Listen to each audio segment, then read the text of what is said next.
오늘 우리에게 주시는 하나님의 말씀은 고린도후서 6장 1절부터 10절 말씀입니다. 말씀을 저와 여러분 한 절씩 번갈아 읽도록 하겠습니다. 우리가 하나님과 함께 일하는 자로서 너희를 권하노니 하나님의 은혜를 헛되이 받지 말라.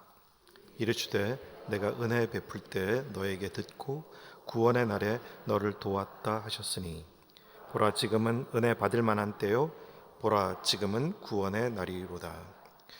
우리가 이 직분이 비방을 받지 않게 하려고 무엇에든지 아무에게도 거리끼지 않게 하고 오직 모든 일에 하나님의 일꾼으로 자천하여 많이 견디는 것과 환난과 궁핍과 고난과 매맞음과 갇힘과 난동과 수고로움과 자지 못함과 먹지 못함 가운데서도 깨끗함과 지식과 오래 참음과 자비함과 성령의 감화와 거짓 없는 사랑과 진리의 말씀과 하나님의 능력으로 의의 무기를 좌우에 가지고 영광과 욕됨으로 그러했으며 악한 이름과 아름다운 이름으로 그러했느니라.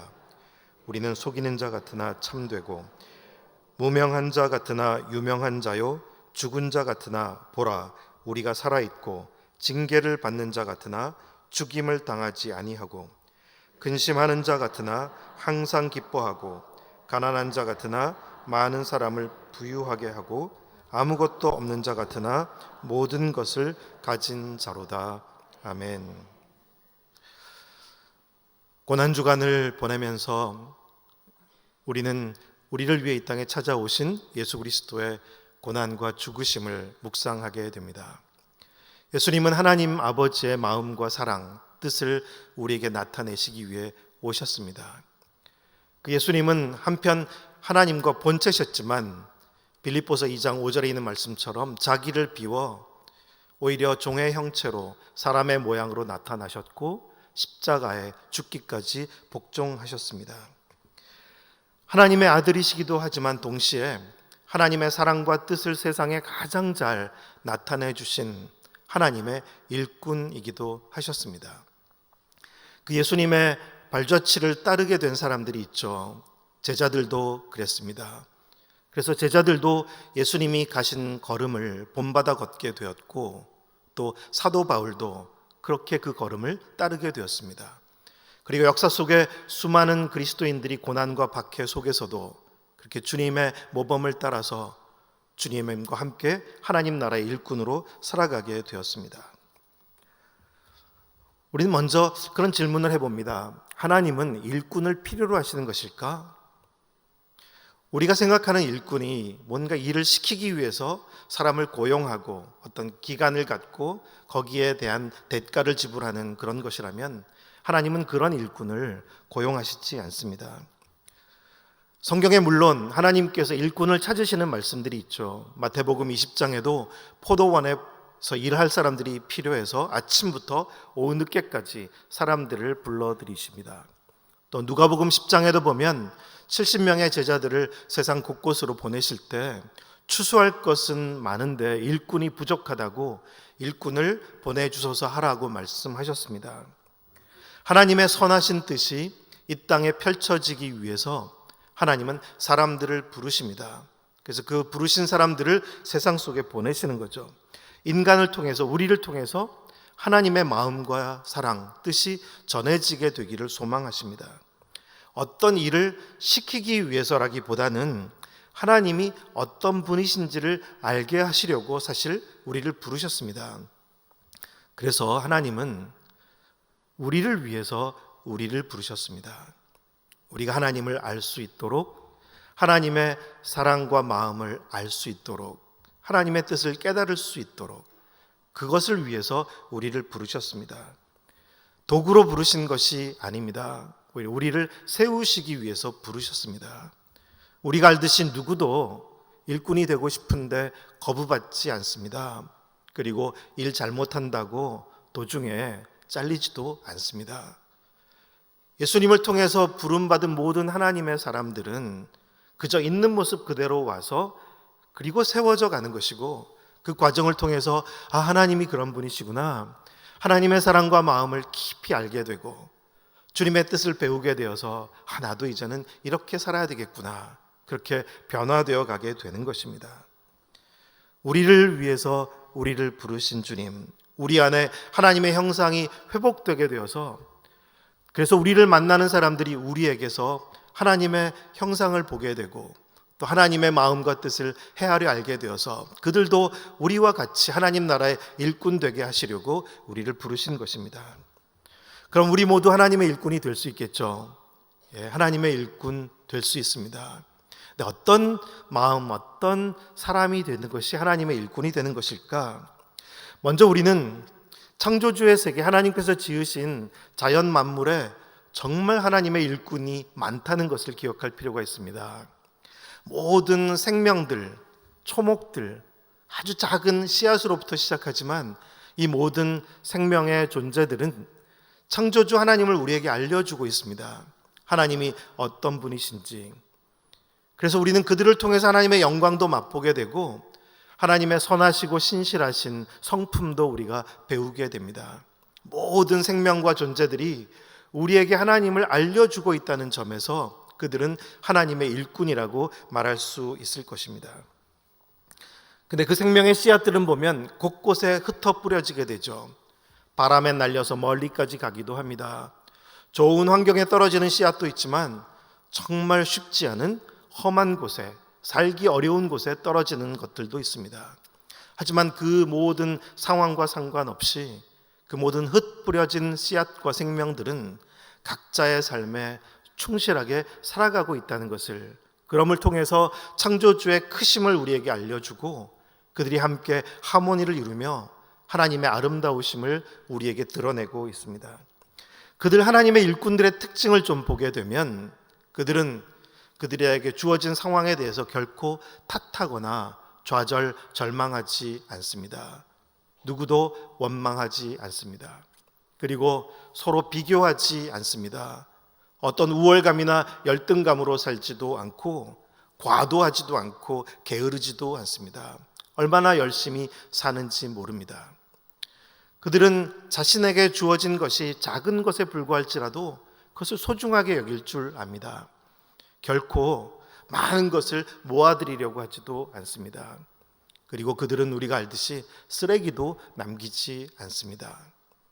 그들은 창조주 하나님의 뜻과 시기를 잘 알고 있는 것 같습니다. 계절을 따라서 자신의 한계를 알고 겸손히 피조물로서 이 땅을 살아가고 있습니다. 그들이 그리고 살다가 겪는 모든 고통과 죽음들조차도 또 다른 생명들에게 도움이 되기도 합니다. 자원이 되고 쉼터가 되기도 하고 먹이가 되기도 합니다. 그들이 이루는 생명의 숲은 우리 인간들에게도 쉴 수 있는 곳이 되고 그들이 이루는 열매들은 우리의 음식이 됩니다. 죽어서도 걸음이 되고 모두를 위한 존재로 그들은 살다가 갑니다. 사실 우리 인간이 그만큼이라도 되면 좋겠다라는 마음이 많이 들죠. 우리는 그런 하나님의 일꾼이 사실 되지 못합니다. 우리는 비교하면서 우월감이나 열등감으로 살아가는 모습을 볼 때가 많고 쉽게 자만하고 또 쉽게 주눅이 듭니다. 얼마나 탓 돌리기를 잘하는지 남 탓, 그리고 환경 탓, 또 하나님 탓까지 하면서 살아가는 인생이 많습니다. 그래서 게을러지거나 아니면 지나쳐서 또 문제를 또 만들어내기도 합니다. 창조주의 주권과 때를 알지 못해서 스스로 인생의 주인이 되고 중심이 되어서 많은 문제들을 만들어내는 것이 우리의 인생입니다. 과잉 과로로 우리 스스로도 파괴하지만 관계들을 파괴하고 이 생태계조차 모두 파괴해가는 것이 참 안타까운 우리 인생의 현 주소입니다.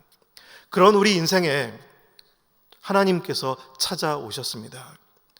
주님께서 우리에게 찾아오신 가장 중요한 이유는 우리가 누군지 알게 하시려고, 우리가 고아가 아니라 사랑받는 하나님의 아들, 딸이라는 것을 알게 하셔서 우리가 다르게 살아갈 수 있도록 도우시려고 우리에게 찾아오신 것입니다.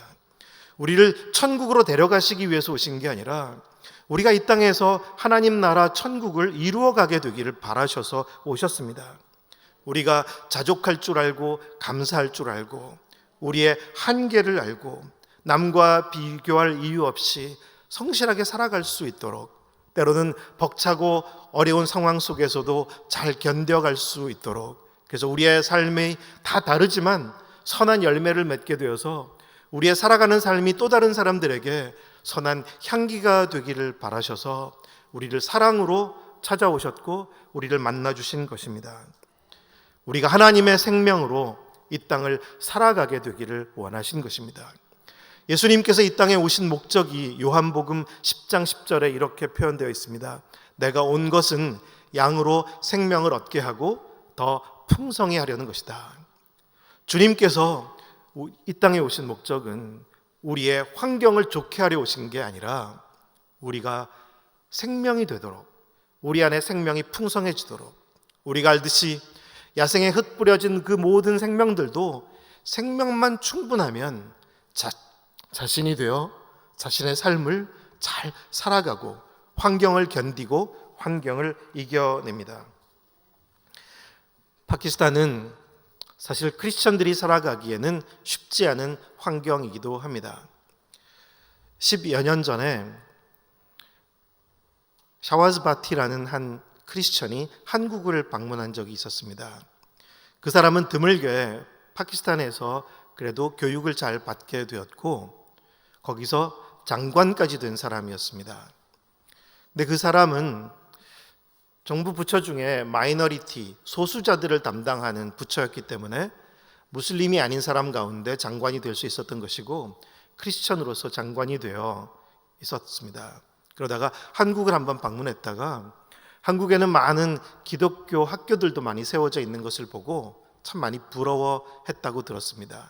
그런데 그가 함께 동행했던 한국 선교사와 함께 파키스탄으로 돌아간 후에 어떤 일이 있었냐면 한 시골 마을에 아시아 비비라는 한 크리스천 여성이 동네 무슬림 여성들과 함께 우물가에서 상황을 겪게 되었는데 거기서 어려움을 겪게 된 것입니다.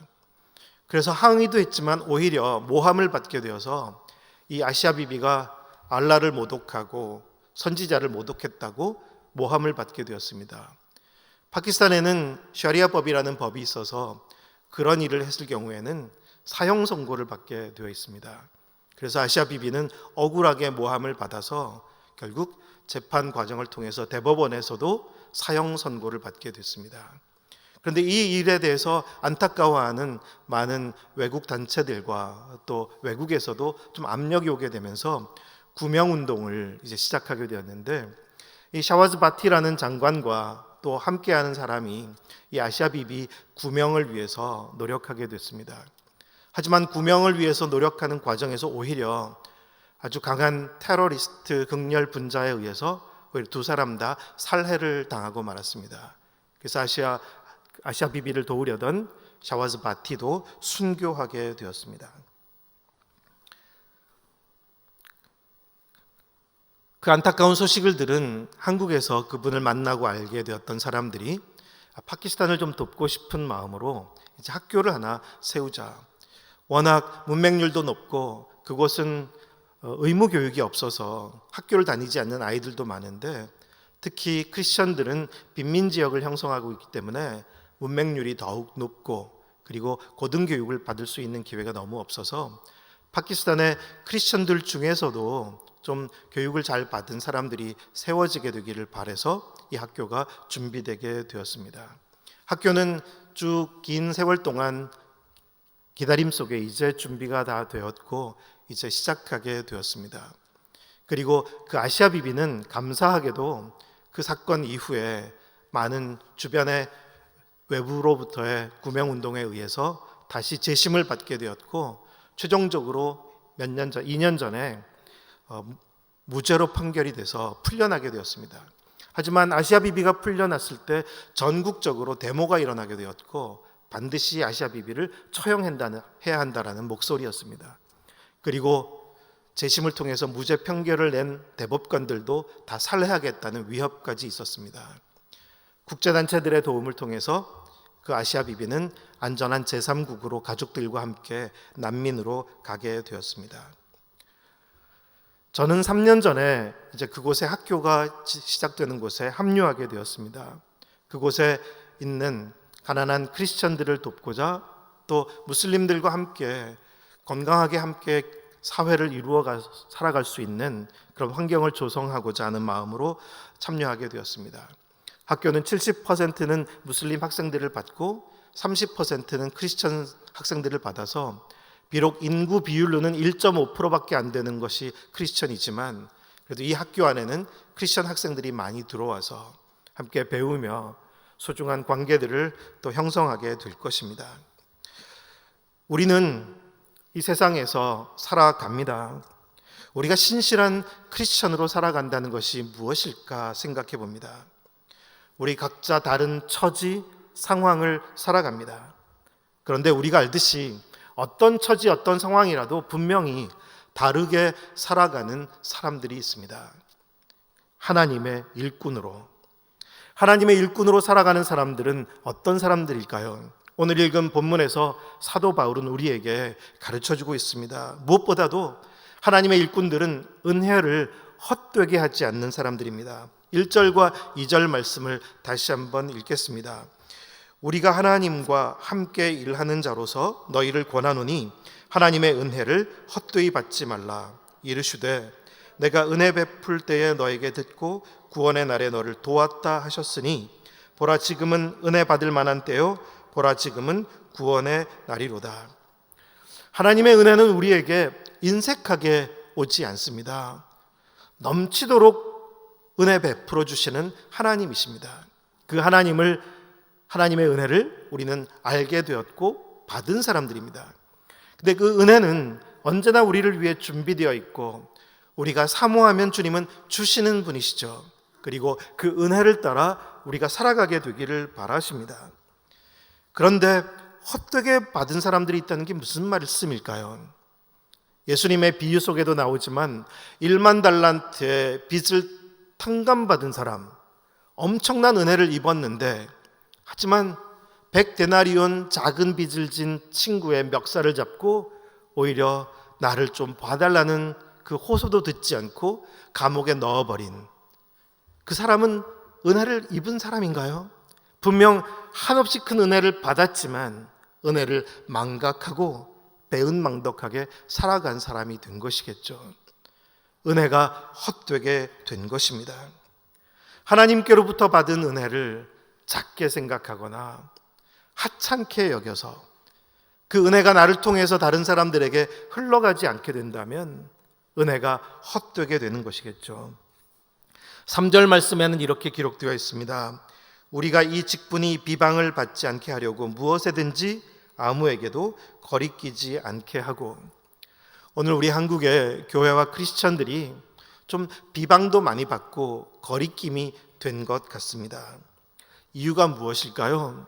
사실 억울한 마음이 없는 것은 아니겠지만 또 우리가 겸손히 인정하게 되는 것은 우리가 어쩌면 은혜를 헛되게 살아온 부분이 많기 때문일 것입니다. 사실 세상의 비난은 예수님을 비난하는 것은 아닙니다. 어쩌면 교회와 교회 지도자들이 성도들이 예수님과 너무 달라서 비난받는 것 아닐까 싶습니다. 예수님은 낮아지셨는데 세상에서 교회 지도자들이나 크리스천들은 자꾸 높아지려고만 하게 하고 예수님은 고생을 마다 않고 종으로 섬기려 하셨는데 성도들은 세상에서 편하게 살려고만 합니다. 예수님은 내어주시는 사랑이었는데 우리는 세상에서 나의 몫을 챙기고 지키고 더 늘리려고 합니다. 그리스도인들이 세상에서 위상은 높아졌는데 오히려 거리낌과 비방거리가 되는 것입니다. 기복신앙이나 번영신학이라는 이름으로 우리에게도 많이 들어오게 된 그런 생각과 삶이 오히려 위에서부터 세상을 바꾸려는 예수님과 다른 방식의 그런 모습이 오히려 은혜를 헛되게 하는 거리낌이 되고 만 것 아닐까 싶습니다. 사실 파키스탄과 같은 곳도 선교가 정말 어렵습니다. 그 이유도 어쩌면 오래전에 영국의 식민지였기 때문에 크리스천 국가와 사람들에 의해서 지배와 또 착취와 학대를 받은 흔적들이 있기 때문에 예수님과는 너무나 다른 그들의 모습을 통해서 오히려 저항하는 마음들도 생겨나게 된 것입니다. 진정 우리에게 하나님의 은혜가 정말 충만하다면, 그리스도의 사랑이 나를 속에서부터 강권하여 은혜로 살아가게 하신다면 분명 우리는 다르게 살 것입니다. 우리는 결코 거리낌이 되거나 비방거리로 살지 않을 수 있을 것입니다. 나 자신을 위해 살지 않고 주님을 위해 살 것이고, 또 주님처럼 다른 이들을 진정 섬기는 마음으로 겸손과 온유로 그리고 봉사하며 살아갈 수 있을 것입니다. 주님의 은혜를 헛되게 하지 않는 우리 모두가 되기를 축원합니다. 또한 하나님의 일꾼들은 흔들리지만 무너지지 않습니다. 흔들려도 휘둘리지는 않습니다. 4절과 5절 말씀을 우리 함께 읽어보도록 하겠습니다. 오직 모든 일에 하나님의 일꾼으로 자천하여 마음이 견디는 것과 환난과 궁핍과 고난과 매맞음과 갇힘과 난동과 수고로움과 자지 못함과 먹지 못함 가운데서도, 이런 가운데서도 바울은 이렇게 권면하고 있습니다. 스스로 우리 자신을 하나님의 일꾼으로 자천하고 추천하고 있다고 했습니다. 그 말씀은 우리는 이렇게 살아간다는 말이죠. 하나님의 일꾼은 어떻게 사는 사람들입니까? 보냄받은 자로 살아갑니다. 보냄받은 곳은 너무나 처지가 다르고 상황도 다릅니다. 상황과 환경 좋지 않습니다. 그렇지만 상황과 환경에 굴하지 않습니다. 억울해하지도 우울해하지도 않습니다. 주눅들지 않고 무너지지 않습니다. 흔들리긴 하지만 휘둘려버리지는 않습니다. 벅찬 상황을 견디며 피어나는 그리고 세워져가는 초목들처럼 그들은 상황과 환경을 이기면서 꿋꿋하게 하나님의 하나님 되심을 드러냅니다. 그들 하나님의 일꾼들이 그 벅찬 상황 속에서 가지고 있는 것이 무엇입니까? 그들에게 힘과 무기가 있다면 어떤 것일까요? 6절과 7절 말씀에 이렇게 기록되어 있습니다. 함께 읽어 1조. 깨끗함과 지식과 오래 참음과 자비함과 성령의 감화와 거짓이 없는 사랑과 진리의 말씀과 하나님의 능력으로 의의 무기를 좌우에 가지고.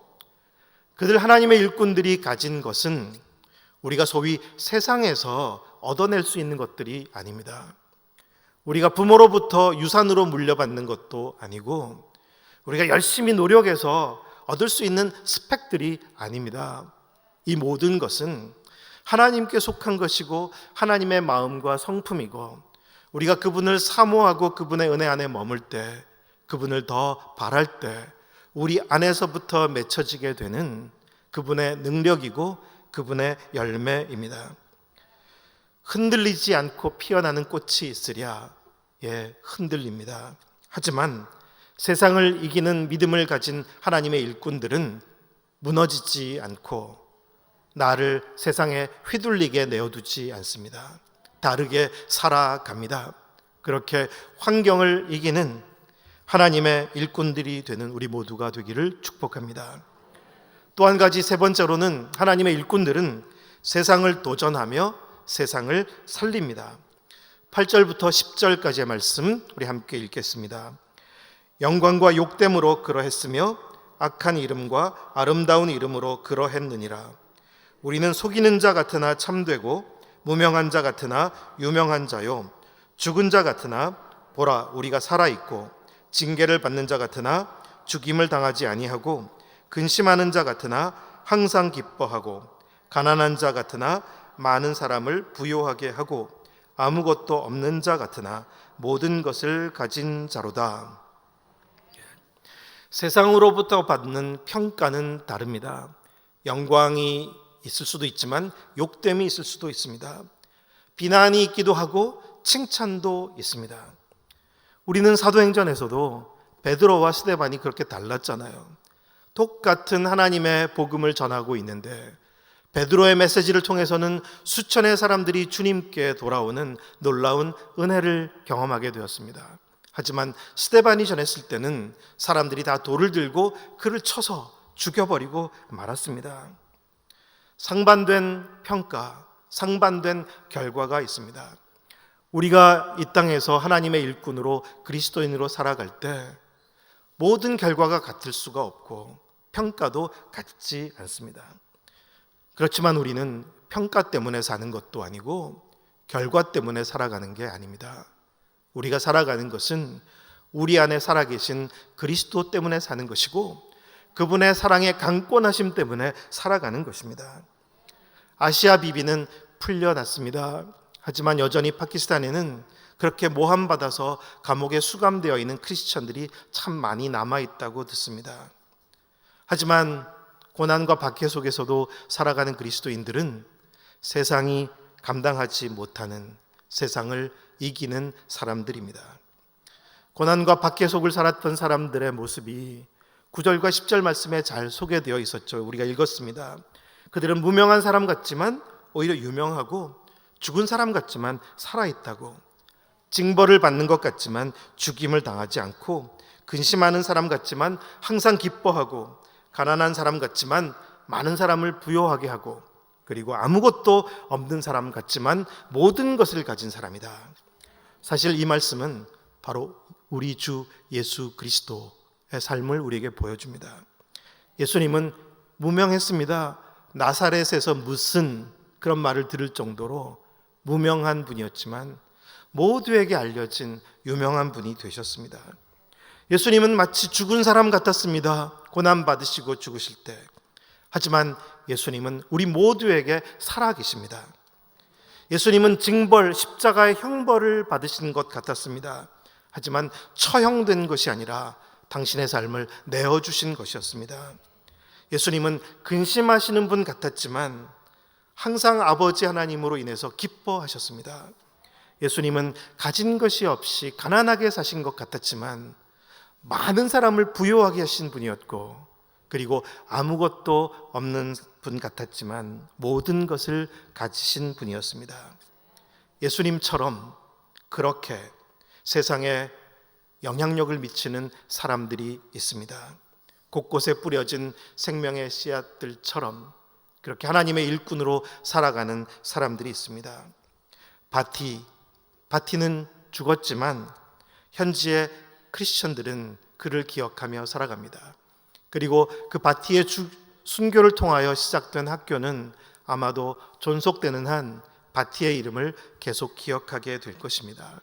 그리고 바티의 도움으로 풀려나게 된 아시아 비비와 그의 가족들은 늘 그 바티 장관을 마음에 두고 살아가게 될 것입니다. 요한복음 12장 24절 말씀에 내가 진실로 진실로 너희에게 이르노니 한 알의 밀이 땅에 떨어져 죽지 않으면 한 알 그대로 있고 죽으면 많은 열매를 맺느니라. 고난받으시고 죽으신 예수님은 우리에게 하늘 아버지의 메시지를 전하셨지만 예수님 당신 자체가 메시지가 되셨습니다.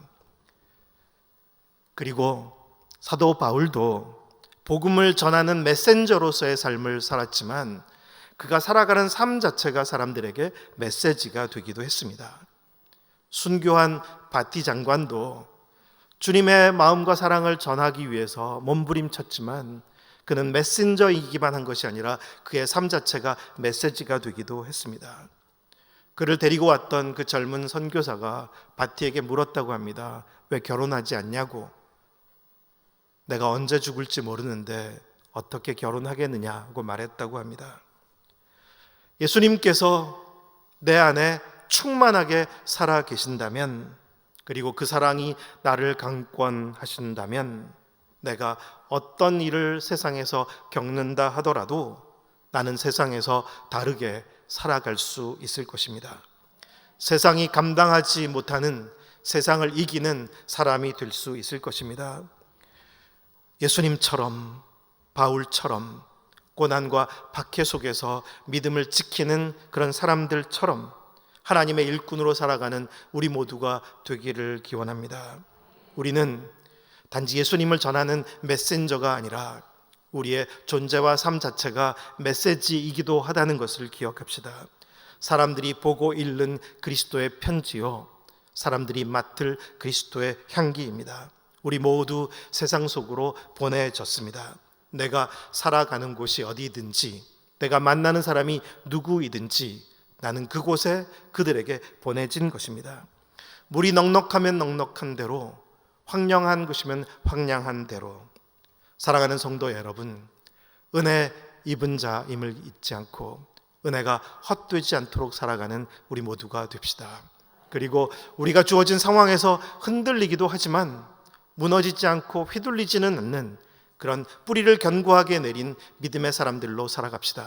그리고 세상에서 세상을 도전하고 세상을 살리는 메시지도 전하지만 우리 자체가 메시지이기도 하다는 것을 기억하고 세상을 살리는 우리 모두가 되기를 주님의 이름으로 축원합니다. 기도하겠습니다. 우리가 고난주간 예수님의 죽으심과 또 고난을 묵상하면서 또 우리의 삶이 어떤 마음으로 살아야 할지를 돌아보게 됩니다. 주님, 우리의 마음이 정말 주님을 더 향할 수 있게 도우셔서 우리가 은혜 입은 자로 살아갈 뿐만 아니라 은혜가 헛되지 않도록 사는 성도들 되게 하여 주옵소서. 우리의 모든 상황과 환경 속에서 흔들리지만 무너지지 않는 뿌리가 견고한, 그래서 세상에서 세상을 오히려 도전하고 살리는 메시지로 살아갈 수 있는 저희 모두 되게 하여 주시옵소서. 우리 함께 합심해서 기도하겠습니다. 은혜로우신 하나님, 저희를 주님께서